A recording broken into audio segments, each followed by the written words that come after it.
اور بہت پیچھے چھوڑ دیتی ہیں۔ دنیاوی معاملات سے لے کر روحانی، اخلاقی، قلبی اور قرب الہی کے معاملات تک کو جو چیزیں نقصان پہنچاتی ہیں ان میں ایک بڑی چیز غفلت ہے۔ ایک لفظ ہوتا ہے جو ہمیں اکثر سننے کو ملتا ہے کہ آپ کی توجہ نہیں ہے۔ یہ ڈھیر سارے لوگوں کا مطالبہ ہوتا ہے، اہل خانہ بھی مطالبہ کرتے ہیں، کئی موقع پر والدین بھی مطالبہ کرتے ہیں، غرباء بھی مطالبہ کرتے ہیں کہ امیروں کی ہماری طرف توجہ نہیں ہے۔ اور یہ بڑی لازمی سی بات ہے کہ کسی چیز پر جب توجہ رہتی ہے تو وہ چیز بہتر ہو جاتی ہے، اور جب عدم توجہی کا لوگ مظاہرہ کرتے ہیں تو وہ معاملہ خراب ہو جاتا ہے۔ یہ جو عدم توجہ ہے اسی کو غفلت کہتے ہیں، اور جب انسان کے مزاج پر غفلت طاری ہوتی ہے اور غفلت اس پر پوری طرح غلبہ کر لیتی ہے تو پھر اس کی زرخیز زمین کو وہ بنجر کرتی ہے۔ غفلت انسانی دل کے لیے بڑی نقصان دہ چیز ہے اور انتہائی تکلیف اور ضرر کا باعث ہے۔ دلوں پر جو قحط نازل ہوتا ہے، قحط، ویران ہو جاتے ہیں دل، اور جو دلوں پر خشکی نازل ہوتی ہے کہ طبیعتیں خشک ہو جاتی ہیں، یہ غفلت کی وجہ سے ہوتی ہے۔ جو لوگ غافل ہو جاتے ہیں نا، اپنے معاملات کا دھیان نہیں رکھتے، دیکھیں نا، آپ کو کھانا کھاتے بھی غافل نہیں ہونا چاہیے۔ اگر کھانا بھی غیر معتدل کھا لیا جائے تو وہ انسان کی طبیعت کے لیے باعث ضرر بن جاتا ہے، نقصان کا باعث بنتا ہے۔ بات کرتے ہوئے بھی غافل نہیں ہونا چاہیے، کئی دفعہ جملے ایسے نکل جاتے ہیں جو انسان کے لیے پھر شرمندگی کا باعث بنتے ہیں۔ انسان کو غافل ہو کر کوئی کام نہیں کرنا چاہیے، غافل ہو کر، مدہوش اور بے ہوش ہو کر نہیں۔ غفلت دل کو ویران کرتی ہے، طبیعت میں خشکی لاتی ہے۔ غافل کبھی نہ بنے۔ قرآن مجید فرقان حمید نے ارشاد فرمایا کہ اقترب للناس حسابہم، فرمایا لوگوں کے حساب کا وقت قریب آ گیا، وہم فی غفلۃ معرضون، اور وہ ابھی بھی غفلت میں منہ پھیرے ہوئے ہیں۔ ٹائم آ گیا حساب دینے کا، لیکن وہ ابھی بھی غافل ہیں۔ ہمارے جو زیادہ تر نقصان زندگی میں ہوئے ہیں وہ صرف ہماری غفلت کی وجہ سے ہوئے۔ ہم نے چیزوں پر توجہ نہیں دی، چیزیں گڑبڑ ہو گئیں۔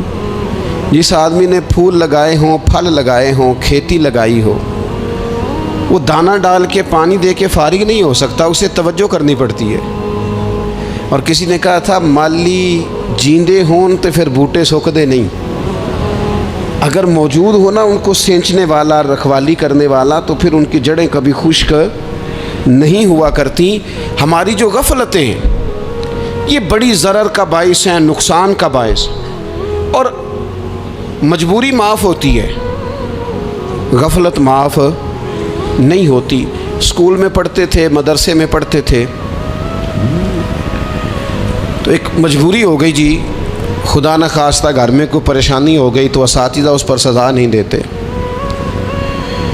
کوئی خوشی کا موقع ہے گھر میں، فیملی میں کسی کی شادی ہے، اساتذہ اس پر سزا نہیں دیتے۔ لیکن اگر کبھی پتہ چلتا تھا نا کہ یہ گھر سے تو آیا تھا لیکن مدرسے نہیں آیا، یہ اسکول نہیں آیا، رستے میں غافل ہو گیا، تو یہ بات خوفناک تھی۔ یہ قابل سزا جرم تھا کہ تو غافل ہو گیا اپنی پڑھائی سے، تو گھر سے آیا اور یہاں نہیں آیا۔ غفلت قابل سزا ہوتی ہے، مجبوری کی معافی ہوتی ہے۔ ہمارا آج کل جو مسئلہ ہے وہ غفلت کا ہے۔ ڈھیر سارے لوگ ہیں، سمجھدار بھی ہیں، سیانے بھی ہیں، معاملہ فہم بھی ہیں، باشعور بھی ہیں، تعلیم کی ڈگریاں بھی رکھتے ہیں، لیکن اگر ان کی زندگیوں کی تکلیفوں کو دیکھا جائے اور بے آباد روح کو دیکھا جائے اور سجدوں سے ان کی دوری کو دیکھا جائے تو ایک ہی بات سمجھ میں آتی ہے کہ پتہ سارا ہے لیکن لے ڈوبی ہے غفلت، توجہ نہیں کی۔ لائق بچہ بھی نالائق ترین زندگی گزارتا ہے، اس لیے کہ اس کے لائق ہونے کے ساتھ ساتھ اس کا توجہ کرنا بھی تو ضروری ہے نا۔ نرے لائق کا کیا فائدہ اگر وہ محنتی نہیں؟ اگر وہ توجہ ہی نہیں کرتا، اپنا سبق دھیان سے سنتا پڑھتا ہی نہیں، تو بھی جتنا مرضی لائق ہو پیچھے رہ جائے گا۔ اور کئی نالائق ہوتے ہیں، رٹا لگا کے پاس ہوتے ہیں، پر چلو رٹا تو لگاتے ہیں نا، محنت تو کرتے ہیں نا، جد و جہد تو کرتے ہیں۔ کئی نالائق جد و جہد کے باعث آگے گزر جاتے ہیں، اور کوئی اسی چکر میں رہ جاتے ہیں، میں بڑا لائق ہوں، کل پڑھ لوں گا، پرسوں پڑھ لوں گا، ہفتہ تیاری کر کے پاس ہو جاؤں گا۔ اپنی زندگی سے غفلت کا پردہ اٹھائیں، اور غفلت اس کے لیے فیصلہ کرنے کی ضرورت ہوتی ہے، پلاننگ کرنے کی نہیں، فیصلہ کرنے کی ضرورت ہوتی ہے کہ میں نے اب غفلت کرنی۔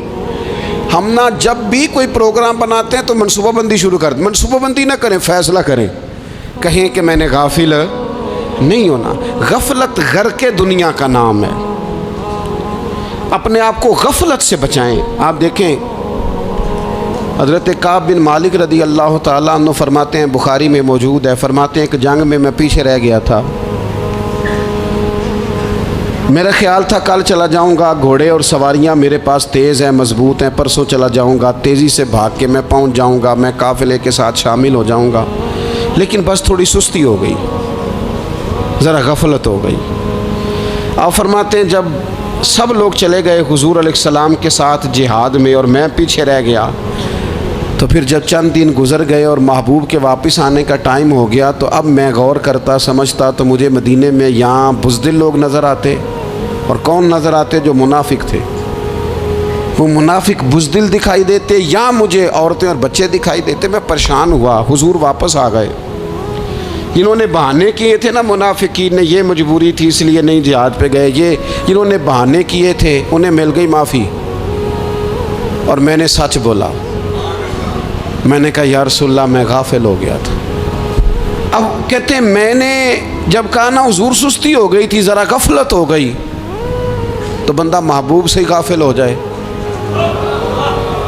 بندہ وہیں سے غافل ہو جائے۔ جو دم غافل سو دم کافر، سانو مرشد اے ہو پڑھایا۔ جب کہا نا حضور وہ غلطی ہو گئی، کوئی مجبوری نہیں تھی، تو فرماتے ہیں باقیوں کو معافی مل گئی، میرے ساتھ حضور ناراض ہو گئے۔ ایک دن نہیں، 2 دن نہیں، 50 دن حضور ناراض رہے۔ مدینے کی گلیوں نے مجھے پہچاننا چھوڑ دیا، در و دیوار سے مجھے یوں لگتا تھا کہ میں پردیسی ہوں۔ فرماتے ہیں میں مسجد میں آتا تھا، میں جب محبوب کو دیکھتا تو حضور رخ انور پھیر لیتے، اور مجھے پتا تھا جب میرا چہرہ ادھر ادھر ہوتا تو پھر کریم رحمت کی نظر فرماتے ہیں 50 دن مسلسل۔ پھر مجھے حکم ہوا کہ بیوی بھی بھیج دو، میکے بچے بھی بھیج دو، ننھال یعنی تنہا رہ جاؤ۔ فرماتے ہیں وہ میں نے قید تنہائی کاٹی، لیکن شکر اللہ کا یہ ہے کہ میں سچا تھا، بس ذرا بھول گیا تھا، بس ذرا غفلت ہو گئی تھی۔ تو فرماتے ہیں پھر اللہ تبارک و تعالیٰ نے میرے اوپر فضل یہ فرمایا کہ میری توبہ کا اعلان رب نے قرآن مجید میں فرمایا۔ تو غافل نہ بنے کبھی بھی۔ ہمارا نا مسئلہ یہ، اور آپ نے ناراض نہیں ہونا، ڈھیر سارے لوگ غافل ہو جاتے ہیں، مالدار بھی غافل ہیں، صاحبان علم بھی الا ماشاء اللہ بہت ساری جگہوں پہ غافل ہیں۔ جن لوگوں کو 4 لوگ جاننے لگ جاتے ہیں، کوئی مقام حاصل ہو جاتا ہے، وہ بھی بہت ساری جگہوں سے غافل ہو جاتے ہیں الا ماشاء اللہ۔ غفلت بڑی تکلیف والا منظر ہے۔ جو لوگ سمجھتے ہیں نا میں اب گڈ بک میں آ گیا ہوں، اب میں اچھا ہو گیا ہوں، اب میرے لیے خیر کہا جاتا ہے، مجھے اچھائی شاید یہ مستقل میرے ساتھ رہے گی، تعریف ہی ہوگی ہمیشہ، وہ بھی غافل ہو جاتے ہیں۔ اور یہ غفلت ٹھیک نہیں ہوتی۔ وجہ دیکھنی چاہیے کس وجہ سے انسان کو وقار مل رہا، عزت مل رہی۔ اپنی زندگی سے غفلت کو اتار پھینکیں۔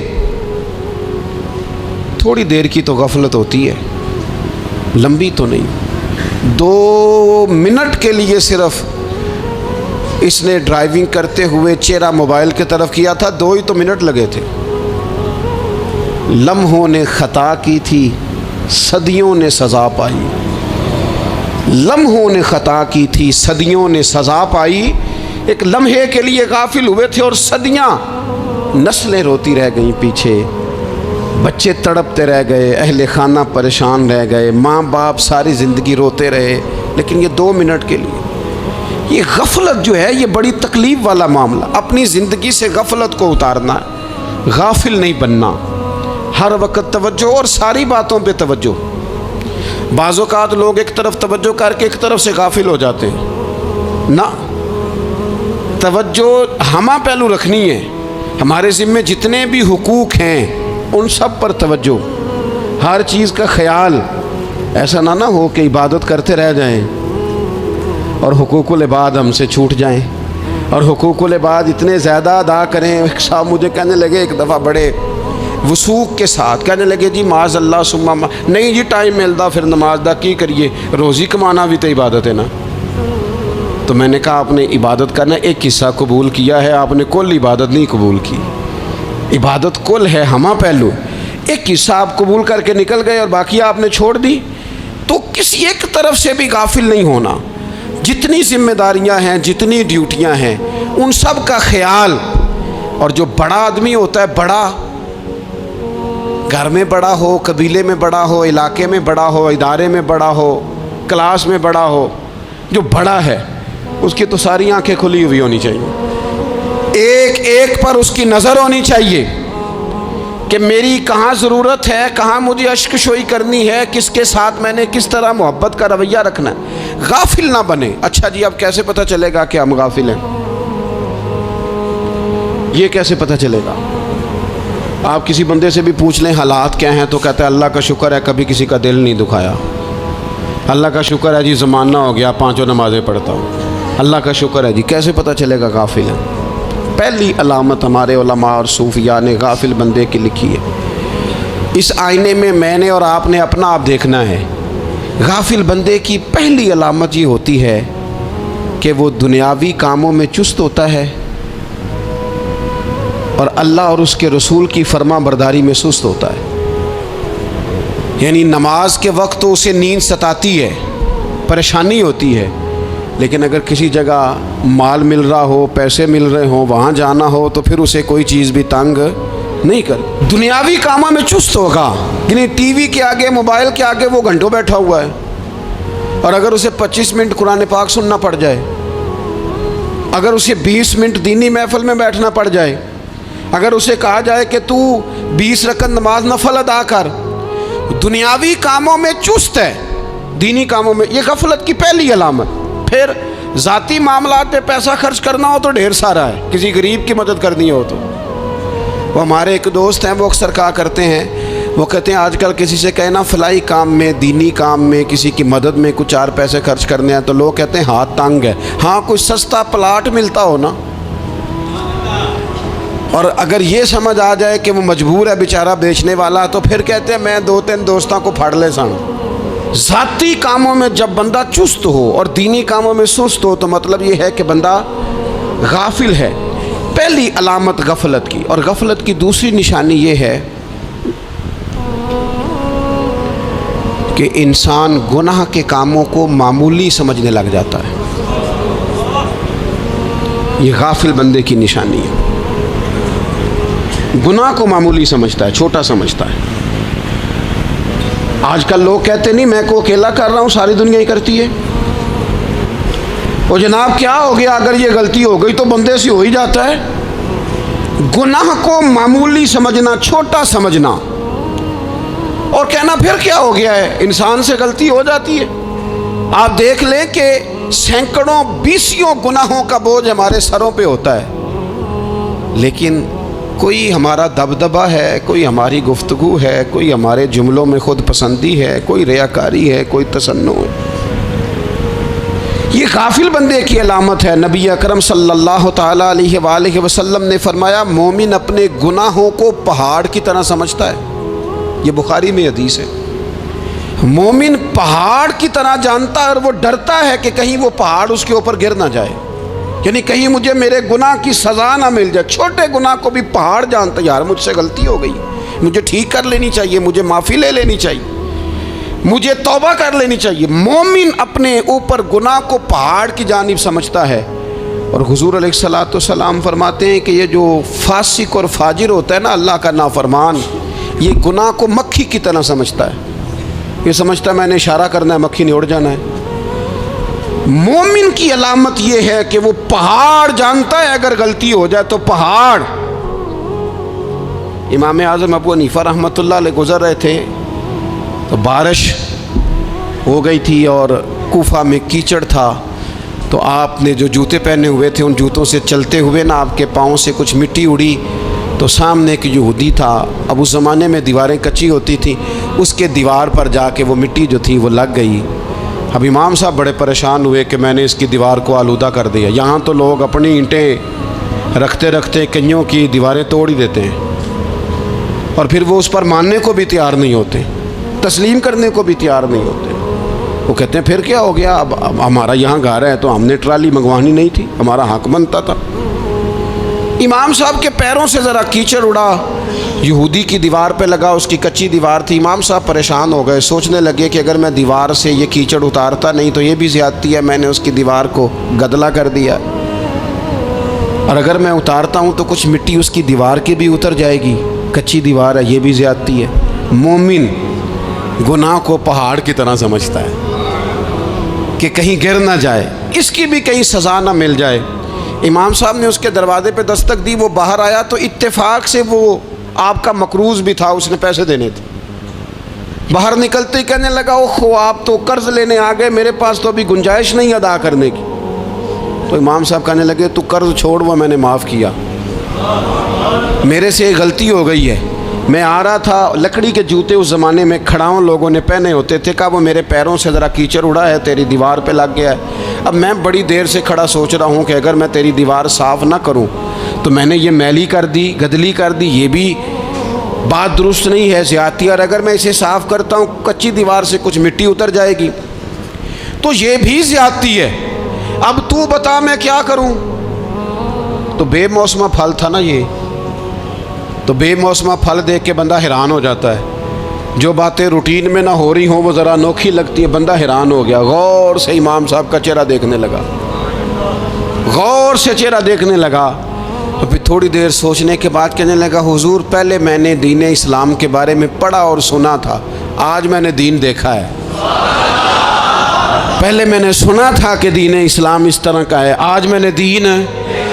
ہم نہ پوری دنیا کے کافروں کو دین سنانا چاہتے ہیں، دکھانا نہیں چاہتے. ہم نیک نظر آنا چاہتے ہیں، نیک بننا نہیں چاہتے. ہم نیک نظر آنا چاہتے ہیں. نتیجہ کیا نکلتا ہے کہ کچھ عرصے کے بعد پتہ چل جاتا ہے بندہ کس لیول کا نیک ہے، کیا معیار ہے اس کی نیکیوں کا. کہنے لگا حضور پہلے میں نے دین سنا تھا، آج دیکھا ہے.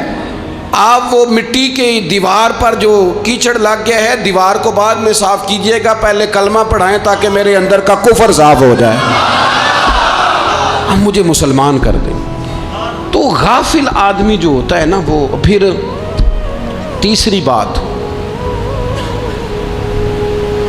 جب بندہ بہت زیادہ غافل ہو جاتا ہے پھر اعلانیہ گناہ کرنے لگتا ہے. ایک گناہ پھر اس کا اظہار گناہ. ایک بندہ حدیث پاک میں آتا ہے، ایک بندہ رات کو کوئی غلطی کرتا ہے، اللہ تعالیٰ اس پہ پردہ ڈال دیتا ہے، لیکن وہ سویرے خود لوگوں کو بتاتا پھرتا ہے میں نے یہ کیا، میں نے یہ کیا. جب آپ اظہار گناہ کرتے ہیں نا تو سامنے والا بھی دلیر ہوتا ہے، کہتا ہے اس نے کیا میں کر لوں گا تو پھر کیا ہوا. ہمارے علماء نے لکھا ہے کسی کی نماز قضا ہو جائے تو کسی کو بتائے نہ، قضا پڑھ ڈالے، اس کا جگہ جگہ ذکر نہ کرے. جب آپ کہیں گے نا میری قضا ہو گئی تو آپ کے ساتھ رہنے والا بچہ دوست سمجھے گا یار اس کی قضا ہو گئی یا تو میری بھی ہو جائے گی تو کیا ہو. گناہ کرنا بھی گناہ ہے اور گناہ کا اظہار بھی گناہ ہے. نبی اکرم صلی اللہ تعالیٰ علیہ وآلہ وسلم نے ارشاد فرمایا میری ساری امت کو معافی مل جائے گی سوائے ان لوگوں کے جو اعلانیہ گناہ کرتے ہیں. یہ بخاری مسلم دونوں میں حدیث موجود ہے. جو اعلانیہ گناہ، جنہوں نے خود ساری دنیا کو گواہ بنا لیا میں نے یہ بھی جرم کیا، یہ بھی کیا، یہ بھی کیا، یہ بھی کیا، خود انہوں نے لوگوں کے، بہت بڑے غافل آدمی کی علامت ہے کہ گناہ کرے اور پھر اوپر سے اعلانیہ گناہ کرے، اتنا بڑا جرم کرے.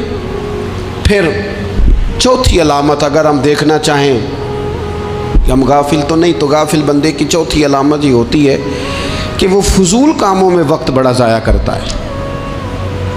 فضولیات میں ادھر بیٹھے ہیں ادھر بیٹھے ہیں، یہاں گپ شپ ہو رہی ہے، وہاں موبائل دیکھا جا رہا ہے، پھر کچھ ٹائم ملا ہے تو پھر کہیں دور دراز کسی ہوٹل پہ کھانا کھانے چلے گئے، پھر کچھ ٹائم ملا تو چلو نکلتے ہیں ذرا کوئی ہفتہ سیر کر آتے، یہاں گپ شپ ہے، فلاں کو ڈسکس کر لیتے ہیں، فلاں کے بارے میں بات کر لیتے ہیں، سیاسی تبصرے کر لیتے ہیں، یہ تھوڑی گفتگو ہو جاتی، چلے محلے داروں پہ تبصرہ شروع کرتے ہیں، کون روٹی زیادہ کھا رہا ہے اور کس کے پاس پیسے زیادہ آ گئے، چلو جا کے پتہ کرتے ہیں۔ حالانکہ یہ پتہ نہیں کرنا چاہیے تھا، پتہ تو اس کا کرنا چاہیے تھا جو بیچارہ کل سے بھوکا ہے، خبر تو اس کی رکھنی چاہیے تھی جس بیچارے کے گھر میں بچوں کے لیے پہننے کو کپڑے موجود نہیں ہیں، اس پر تبصرہ یہ کرتے ہیں کہ یہ محنت کیوں نہیں کرتے، اور اگر کسی پر اللہ عطا کر دے پھر حساب ضرور لگاتے ہیں کہ ذرا معلومات کرو یہ اتنی جلدی آگے کیسے نکل گئے۔ غافل بندے کی علامت ہے وقت کا ضائع کرنا اور فضول کاموں میں ضائع کرنا اور بلا وجہ ضائع،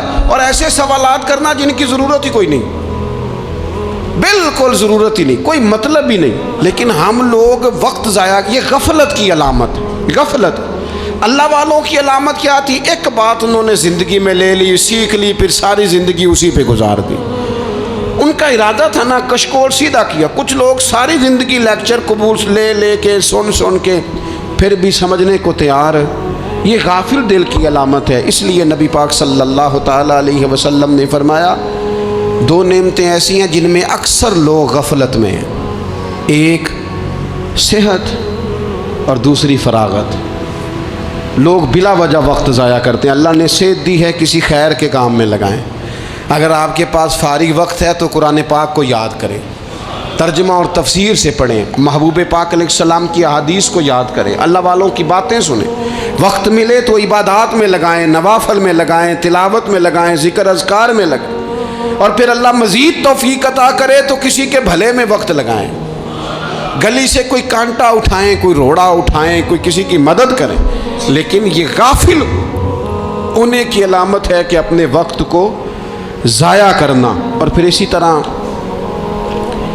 غفلت کی پانچویں علامت یہ ہے کہ اگر بندے کو دنیا سے پورا پیار ہو جائے، یعنی شب قدر میں بھی آ کے کہتا ہے یا اللہ کبھی پیسے دے دینا، شب برات والے دن بھی کہتا ہے کہ مالک اگر کبھی کوئی ایسا سبب لگ جائے نا، یعنی بیت اللہ شریف کے سامنے کھڑے ہو کے بھی اگر اس نے مال ہی مانگنا ہے، وہاں بھی اس نے یہی سوال کرنا ہے، حب دنیا اتنی غالب آ جائے، تو یہ غافل ہونے کی علامت۔ دنیا ضرورت ہے، مقصد نہیں ہے، دنیا کی حاجت ہے، مقصد نہیں ہے، یہ مقصود نہیں۔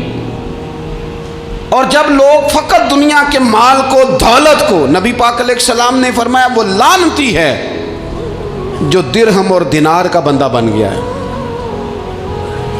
پیسوں کا بندہ بن گیا ہے، مل جائے تو خوش ہوتا ہے، نہ ملے تو تکلیف میں آ جاتا ہے۔ یہ غافل بندے کی علامت۔ مومن تو وہ ہوتا ہے کہ دولت رزق حلال ضرور کماتا ہے تاکہ کسی کے آگے ہاتھ نہ پھیلانا پڑے، کوشش ضرور کرتا ہے، پر دنیا کو جیب میں جگہ دیتا ہے، دل میں نہیں دیتا۔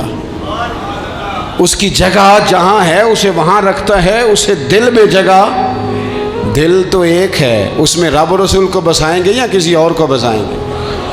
تو حب دنیا یہ غافل ہونے کی بہت بڑی علامت ہے۔ پھر اسی طرح جو بندہ رب کریم کو جانتا نہیں نا، وہ بھی غافل ہو جاتا ہے۔ ایک تو جو یہ نہیں نہ جانتا کہ رب کریم سزا دے گا، مجھے دیکھ رہا ہے، اسے نہ اونگ آتی ہے نہ نیند آتی ہے، جو اس کی معرفت نہیں رکھتا کہ میرا رب ہر وقت مجھے دیکھ رہا ہے، وہ بھی غافل ہو جاتا ہے۔ جسے پتہ ہونا کہ مجھے دیکھ رہا ہے وہ غافل نہیں ہوتا۔ اور جو یہ سمجھ لیتا ہے نا کہ شاید معاذ اللہ ثم، اس یقین کو پکا نہیں کرتا، وہ غافل ہو جاتا ہے۔ اور ایک جو یہ نہیں نہ جانتا کہ رب مہربان کتنا ہے، وہ بھی غافل ہو جاتا ہے۔ مجھے بتائیے سب سے زیادہ تو بندہ اس کے دروازے پہ جاتا ہے نا جو سب سے زیادہ مہربانی کرنے والا ہو، اس دروازے سے بندہ اٹھتا ہی نہیں۔ تو جس کو یہ یقین ہو جائے نا سب سے زیادہ کرم فرمانے والی ذات اللہ رسول کی ہے، وہ کبھی رب رسول سے غافل نہیں ہوتا، وہ کبھی اللہ رسول کا دروازہ چھوڑ کے نہیں جاتا، وہ کبھی کسی اور جگہ جا کے پناہ تلاش نہیں کرتا،